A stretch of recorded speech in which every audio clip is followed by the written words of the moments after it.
Hello there, you beautiful people, and welcome to this video where you'll get up and running with Python on your lovely Linux machine. Now, if you aren't running Linux, but are running Mac or Windows instead, then feel free to skip this video and head over to the installation video that's appropriate for you. But if you are running Linux, then I'm going to walk you through the installation process step by step, and by the end of this video, you'll have Python 3 fully installed and ready to go on your machine. Let's go!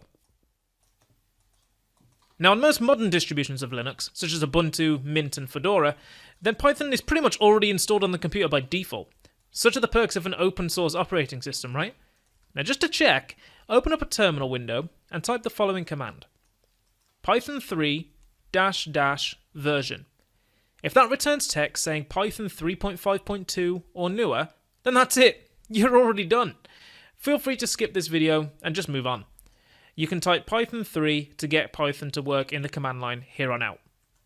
But if it gives you some older value that's a bit earlier than 3.5.2, then just type sudo apt-get upgrade if you're on Ubuntu, or dnf upgrade if you're on a Debian-based distribution, and that should take care of the whole process.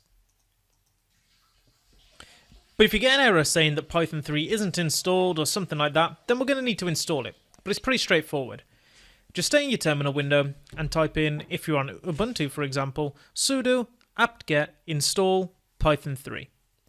But if you're on a Debian-based system, such as Fedora, then type sudo dnf install Python 3. And that should pretty much take care of it. And there you have it. If you can type Python 3 on your command prompt and not get an error, you're pretty much good to go. In the next lecture, we're going to jump right in and discover an incredibly important tool that comes with Python called idle. Many congratulations once again, and I'll see you in the next video.